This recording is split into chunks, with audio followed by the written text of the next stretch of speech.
What's up, guys? Brian Ellwood here. Hope you guys are having a fantastic Friday.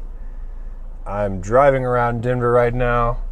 We've had some crazy, nasty weather here, and the sun is finally back out like it usually is, so just soaking that up and enjoying it. I just picked up some IPAs and some pumpkin beers and a cigar just to celebrate another productive week. About to head back to the house and play guitar in the backyard with a buddy.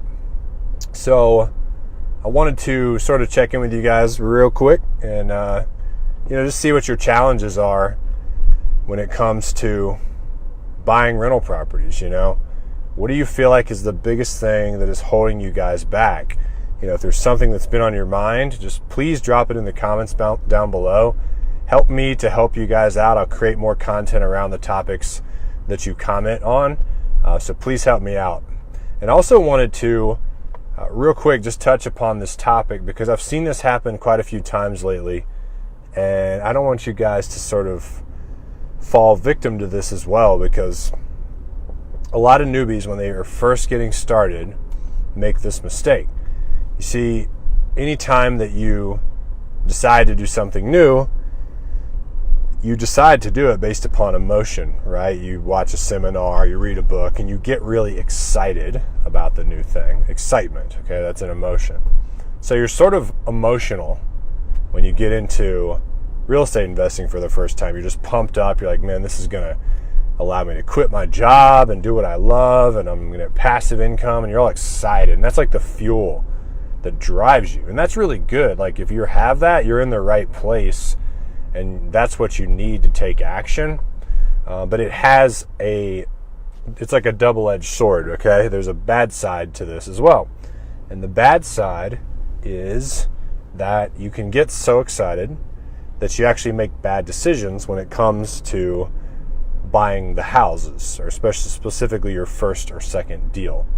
And what I see newbies do all the time when, let's say, they're buying their first house, is they're so excited to do a deal, and they associate success with just doing deals, right? Because I always talk about, like, get to 12 houses, just get to your first 12 rentals. But the truth is that not just any 12 rentals will do. You need 12 properly purchased rentals where there is a nice amount of cash flow going into your pocket and on every one at the end of the month. And if you just dive in, this is what most newbies do. They just dive in and buy like literally the first thing that comes across their plate, then you're not going to accomplish your goal. But that's what a lot of newbies do. They get so excited to buy their first deal that they don't stick to the principles that I teach about, investing for cash flow and having this or that rent to price ratio. And because of that, they end up with their first rental that's not making any money. You know what I mean? Like, they have a rental and they're breaking even on it. And they're like, yeah, I know it doesn't work right now, but, I got one and it'll work out. The rent will go out. Like, they make all these weird justifications for it that don't make any sense. And guys, I did the very same thing. Okay, when I first got started, I bought this junker of a house in the ghetto for like $20,000 because I was just so excited about buying my first rental, and like I put all this money into fixing it up, like 20 grand into fixing it up. And then, only then, I kind of found out, I was like, wow, this thing's only going to rent for like $525 a month.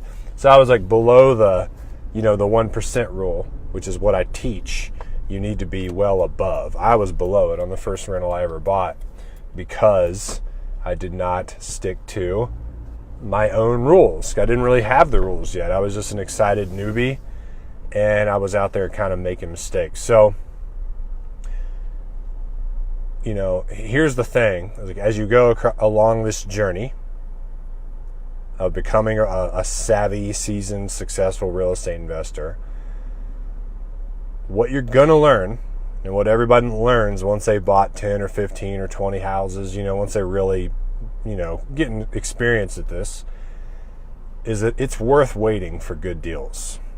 It's worth waiting for those hell yeah deals. The deals, like, I remember I was at a mastermind one time, and this guy named Larry Goines, who's been on my podcast, he said something that stuck with me. He goes, if you need to pull out a calculator to find out if it's a deal or not, you don't have yourself a deal. And that always stuck with me because it makes so much sense. And so really you want your entire portfolio to really consist of deals where you don't really need a calculator to know that was a good deal. So guys, in conclusion, avoid the biggest rookie mistake in the beginning, and don't let your emotion get the best of you. Stick to your criteria. If you say, I must have a minimum of $250 a month net going into my pocket on every house I buy, if that's what you establish, and then a deal comes along but it only has 150, you don't buy it. No matter how excited you are and how hungry you are and like you really want to get your first one or whatever, you don't buy it.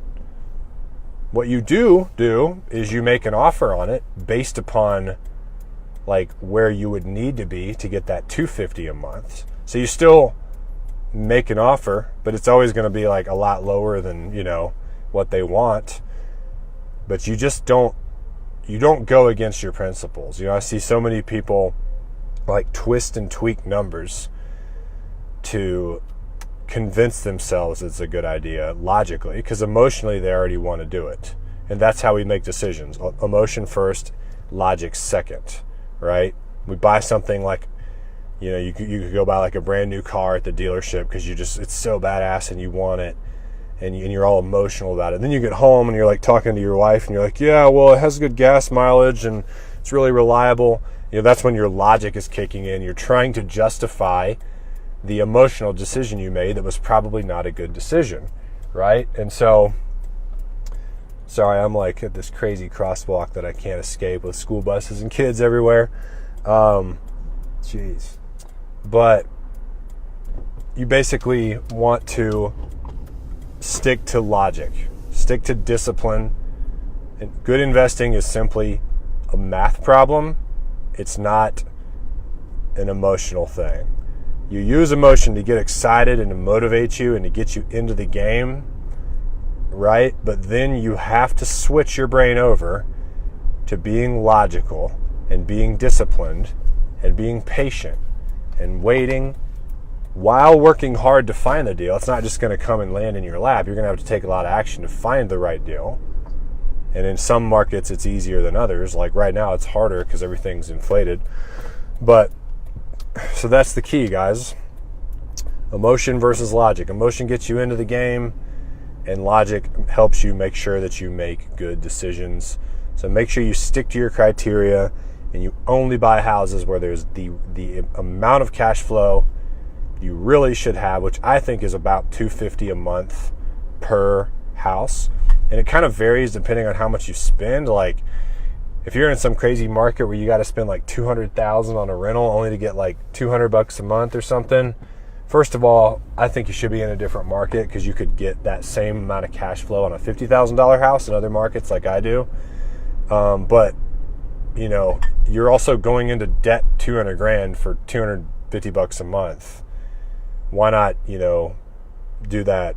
Why not buy 4 $50,000 houses that each make you $250,000? Then you make $1,000 a month per that $200,000 in debt. It's kind of a side point. But if you're not spending tons like that, look for $250 a month net on every house you buy, and don't let your emotion get the best of you guys. So go have fun. It's Friday.